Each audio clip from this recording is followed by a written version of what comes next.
I mean, let's just call it what it is. Yeah. Parenting today is called responsibility. Yeah. And I love how we define responsibility. Responsibility in our household means you're responding to your ability to do what needs to get done. Hello, everyone. We are Greg and Jacquie Francis, and welcome to High Performance Parenting, where our passionate goal is to encourage you to raise champion children in a crazy world. Every week, we will bring you multiple episodes from our extensive experience of raising our six happy, healthy, successful, godly kids who are confidently equipped to win big in life. We deeply believe that any parent who is provided with the right knowledge and continual support can raise amazing kids. And when they do, all of our futures get better. If raising up future generations of absolute champions matters to you as much as it does to us, here's how you can contribute. Like and share this podcast with everyone you know. And together, let's embrace this journey of raising champion kids in a crazy world. Okay, everybody, welcome back. So, I know we ended the last podcast on kind of a funny note. Jacquie inhaled a moth while she was That's funny to you. I had a resuscitator over here while I tried That's to funny stop. to you. While I tried to stop laughing. Which means you're not helping me at all. I helped you, and you know By it. laughing, because you like humor. And then she grabbed her water so fast, she almost broke her front tooth with the water bottle. That's going to cost. Don't speak that.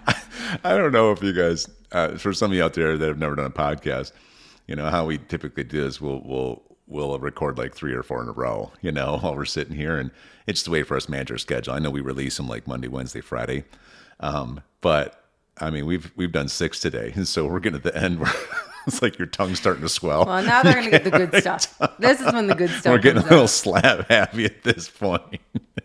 Anyways, but that was really funny. Mostly for you. Back to, thanks for doing that for my entertainment.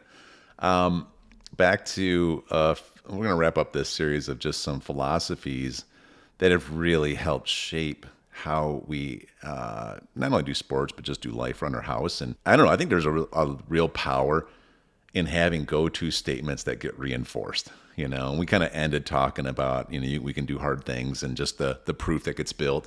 But it's more than even just building the proof. It's actually naming it, right? It's actually communicating it. It's calling it something. So that way, every time that they even hear that statement, all the reminders come back, right? Yeah, and sometimes the kids actually, they, print them out and they keep them in front of them, whether it's where they do their homework or whether it's on their mirror or whether it's, somewhere by their bed. Yeah. So they can start memorizing it and ingraining it so they actually can apply it. Yeah, it's kind of like another philosophy we have is we ask our kids all the time. So, when you're doing something, if you fail or if you, fall down, how many times do you get back up? We always ask them, what would they say? Every time, right? Mm-hmm. Every time. They know there's not a limit because we've also taught them that you can never beat a person who won't quit. Right. Right. And so it's just a philosophy on resilience and never giving up. We get back up every single time. You're probably going to fall down. You're probably going to scrape your knees. You're probably going to make some mistakes. You're probably going to really do dumb stuff here and there. But how many times you get back up? It's every single time. And it's so important. And again, it's like, when you're out there and I'm teaching, I can think of a time I'm teaching, I think it was Ellie, how to hit a wiffle ball. Because the kids want to play wiffle ball, but she's always the one that is the youngest, right? And so she has to try to keep up and play every sport she's not our youngest, but the youngest usually playing together because there's a little gap between Hunter and them. And she's just had this whole history of doing this. When Abby and Bella were learning how to hit a wiffle ball, they were probably 9, something like that. But, Hunter was 4 or 5. And so, I'm sorry, not Hunter, Ellie. She's 4 or 5. And so she's trying to get out there and do this. And I remember I had to pitch to her, and she kept swinging and missing and swinging and missing. She's doing the thing where she's staring right at me and swinging and not even look at the ball. And it was just time after time. And then once in a while she'd take the ball off, she'd foul it off, and we just had to keep going. And I'll tell you, as a dad, I was getting tired, but I'm just like, listen, she was getting frustrated. It would have been so easy. She's like, I don't really know if I want to keep going. I'd be like, no, because just because you're failing, how many times do we keep trying? She says, every time, Dad, every time. And she got this built in. Now she's like our best hitter, out there. She is one of the most competitive. She's the first one that wants to play wiffle ball. She can crank the ball. And she's honestly probably as good or better than her siblings in a lot of capacities. But it's because I'm so glad that we had this philosophy before the situations happened. because that's what got us through them. That Yeah, makes and I sense? think what's neat is, if you're sitting here thinking, oh gosh, how do I start with all this? Because I think that's a lot of times, as parents, we're like, I got so much on my plate. How do I even start with this? Well, it starts with the little things, being consistent with the little things. Yeah. You're right. You can't just throw this all together and change everything in your life. I mean, it's got to become a habit that you start ingraining in your family. But if you do it together and you say, you know what, this is kind of our new philosophy. Let's sit down, look at what our philosophies are, not only in like sports, but maybe in your whole family dynamic, academics, the way you raise your family, all of it, the whole package. Yeah. Then you can start writing it down yourself and start teaching it to your kids. It's kind of how it comes back to our team meetings that we have every week. Yeah. Is this wasn't something that just like, hey, we're going to start this tomorrow. It was like we started having a team meeting and teaching it to our kids and giving them examples. So when the next time something happens, how could we handle it? Let's kind of role play this. Yeah. How could we do this? And what's cool is as you teach your children, the olders will start teaching the youngers all the time. That's right. Because now I look at the way Ellie, of course, but Hunter, the kids tell us all the time, hey Hunter, we're gonna speak this correctly. This is in our family how we handle these kind of situations. And they teach her and she's like, oh, and even at 4, she's like, oh, that's what we say? And they're like, that's what we say. Repeat after me. And she's so excited about it because she hears her siblings speak with such confidence and with so much love and with so much like persistence in their life in every aspect of their life that she's like, I want what you have. And she knows that our family is different than most. And that's such a good thing. I think more than anything, when we talk about all these philosophies of our life, really, is that we're not trying to be like every other family out there. Mm-hmm. And neither are our children. And so many times they'll say, hey, Mom, we do things differently. Mm-hmm. And I like how we do things. People were telling me in their house, they don't talk as nicely to each other like we do. Or, now that we encourage each other on the field, they say, my sister would never do that for me. Mm-hmm. My mom and dad, like I'm close to my mom and dad, but I'm not really close to my sister. I wish I was like you guys are. Mm-hmm. And it comes from us working as a family. Yeah. Having philosophies. Or you get the opposite. You get the ornery kid who's like, oh, you guys are friends? Ugh, I don't even like my sister. And then our kids, we've had talked them through scenarios and we just say, I'm sorry to hear that. We do. And we don't agree with the kid. Yeah, we teach our kids, though, how to have those responses because they don't know what else to do. They just look there like, they get stuck. But then after we've talked these through quite a few times, they know what to do now, right? Because I think that's a big part of our team meetings also is when we have discussions, these things come up. Right. Because there's a safe place to talk about these things. And they would ask like, well, this happened. This person said this, and I didn't really know what to do. What would you guys do? Like, it's so great to have those conversations. Well, and even just today, now that the kids are getting in the car after sports, and, some days they're going to do well in sport and some days they aren't, but giving them the chance first to say, so how'd it go today? Instead of being the first one to be like, you guys, you should have done this differently. You should have done this. And why, you know what I mean? And for them to say, you know what, actually, I think I could improve in this, but I was happy with this. And I'm always happy to hear that kind of stuff. But you know what really fuels me is when they say, you know what, though, this girl was having a hard moment and I just helped her out. I told her, you got this.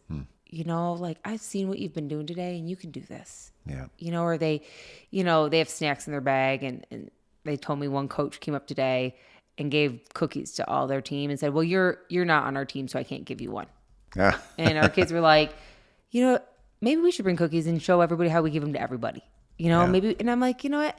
I love that. And I know that coach is probably doing camaraderie and trying, but it's like, why can't we be more encouraging? Yeah. In all aspects. Yeah, I guess the big lesson is that our kids would do it different, They because of their heart. And I tell them all the time, I said, even if nobody ever does that for you, I'm really proud of you for recognizing that. Because you're trying to learn and teach others how to just encourage each other. We're never in competition with other people. We're always in competition with ourselves. Yeah. In everything we do in life, we got to look in the mirror. And it's not about like, I got to beat that person. Yeah. Our flesh wants to, of course, all the time. We're made that way. But it's good. We got to look in the mirror and say, how can I be the best version of me today? Yeah. In all areas of my life. Yeah. There needs to be a scoreboard or else it's not a real sport. Yeah. right? The whole participation trophy philosophy obviously is a tremendous flop from anyone who's ever participating in it. It does not produce any, it doesn't grow you at all. That's why, without a scoreboard, there's no such thing as a game. There just isn't. And our kids get that. So they want to win at the end of the game. But there's also a lot of character that gets involved with the process of that. And that's like another one of our sports philosophy is teach them how to compete. Like when you win with honor, right? Because how many times have we seen people just go too crazy about, just like rubbing it in other people's face or just being really rude or doing all their different stuff. And the worst part is you see it all over TV nonstop, and it's so then of course It's embarrassing. Our kids see those people and then they want to emulate them. And it's just kind of dumb. There's a lot of ways to do it with class. You can celebrate with class, right? Absolutely. And I do think you should celebrate. I do. I don't think you should not celebrate. You should celebrate hardcore if you worked your butt off and you won. At the same time, you can do it with class for the other team. You know what I mean? Yeah, and it doesn't always have to be a in your face type thing. You know yeah, what I mean? you don't. We've heard this taught before, but how do you have the tallest building in town? You either tear other people down around you to make yourself look better, or you do the hard work to build yourself up. Right. And that's a series of character choices, etc. And so we teach our kids, you know what? We're not tearing other people down around us, but we can still be the tallest building in town by building ourselves up. Well, and to be honest with you, if you think about it, it's like anytime somebody loses, it never feels good. Yeah. Like it never feels good. So, smearing it in somebody's face doesn't, make them feel good, number one. Yeah. And guess what? We all lose sometimes. Yeah. So, does it feel good if somebody does that to you? No. Yeah. So I just tell the kids. And, when somebody behaves that way, I just say, they're not being classy. That's not how we want to live our life. So let's get going. Let's get out of here. Yeah. Which is all the reason why we need to be present for our kids, to make sure that we're there to help answer their questions and let them know that behavior wasn't okay. No matter if a coach thought it was okay, because sometimes the coaches get into it too. Yeah. If the parents think it's okay to be rude and stuff like that, it's not. Yeah. It's just not. It gets a little tricky, we're teaching our kids that are 10 or 11 how to, don't pay attention to what that coach or parents doing over there. But over time, they get it too. They're like, okay, these are just, older versions of kids. Right. And to teach your kids that's why you don't want to behave like that. Yeah. Because nobody can respect you when you behave like that. Yeah. So anyways, this is all really good stuff. You and I do so much coaching with business people on cultures and how cultures need to be consistently reinforced. The reason we're even throwing some of these philosophies out, because what it does, it creates our household culture, whether it's in sports or whether it's in our home. And it's so important, and how do you reinforce a culture? Well, when people aren't living up to what our cultural philosophical standards are, first of all, you got to make sure they know them. If they don't know them, how do they live up to them? Number two, you got to face in to correction when people aren't performing at the level of your cultural standards, and you have to do it without delay, which honestly takes some self-image. It takes working on yourself. It takes reading some books on how to be able to positively correct. It takes doing it in private, not in public. It takes shedding this whole loser concept that gets built in everybody that I don't like conflict, right? You should really like conflict, but just do it with an intentionality for improvement, not in a different way, and that's huge. And the third, thing. Well, when you say conflict, though, it has to be in good communication. We can't just be screaming and yelling in conflicts. That's not... You're right. I mean, that word, it probably needs to be defined a little bit. Exactly. What I'm referencing is when someone's making a mistake, it's like, how do you correct? And, I try to teach people all the time that I'm in leadership over that. Listen, if you would rather just keep making the mistakes, which will negatively affect your life, and then eventually beat your head against the wall long enough where now, it hurt bad enough long enough, so now you're going to make an adjustment, that's fine. But that's a costly example. You learn things one of two ways: mistakes or mentors. That's right. I said, if you want me to mentor you, then you got to realize a couple things. Number one, it's going to be more uncomfortable for me, more of a risk for me to actually correct you. Right. Because I don't know if you're mature enough to handle it. And if you're not, then it hurts our relationship from your end because you aren't mature enough. However, I'm willing to do it because most people love you where you're at. I'll love you enough to not let you stay where you're at. And that's the same thing we have to do with our kids in our household. We have to love them enough to not let them stay where they're at, to actually get some of these things on track.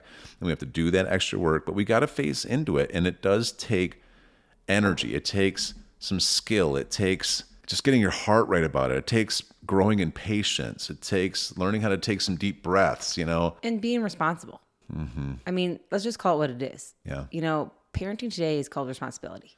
Yeah.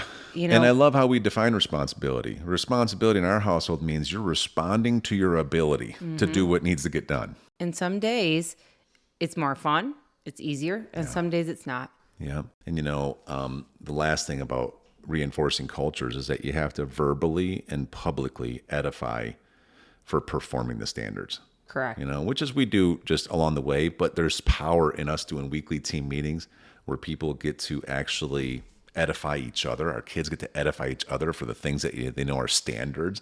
And it's just constant reinforcement. We do our prayers at night. We always have fun with that, right? We let a different person pray every night. We put them in the middle and they do this awesome, powerful prayer. And then we kind of like bounce them around in the middle of the circle for a little bit and laugh about it.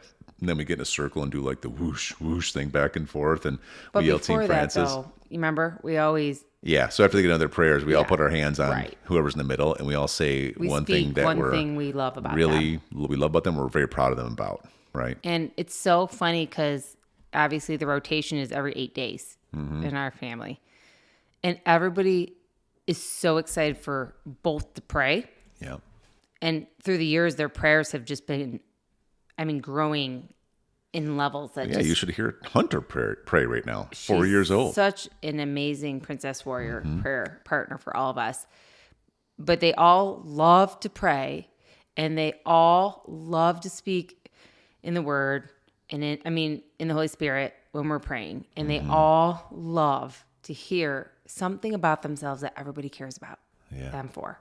And I think that just goes down to all of us. A 4-year-old does, and so does a 44-year-old. You know what I mean? Like, we all care that the people that we care most about care about us.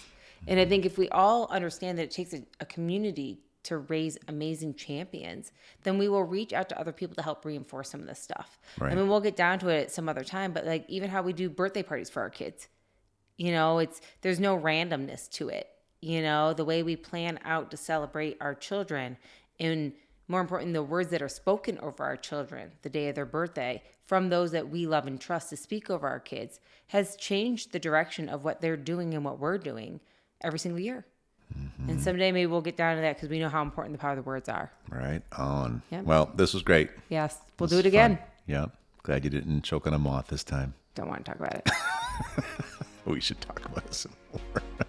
Goodbye. We gotta do some videos so people can see what I see. Hey everyone, thanks for listening and thanks for your love and support. We hope that today's episode added tremendous value to you and your family. It would mean so much to us if you would partner with us on our mission of helping parents around the globe raise champion children in this crazy world. To do so, simply take a moment to like and share this podcast with everyone in your network. And we have great news. You get more of us. You can expect new episodes every Monday, Wednesday, and Friday mornings. So be sure to consistently tune in with us and enjoy our show. See you next time.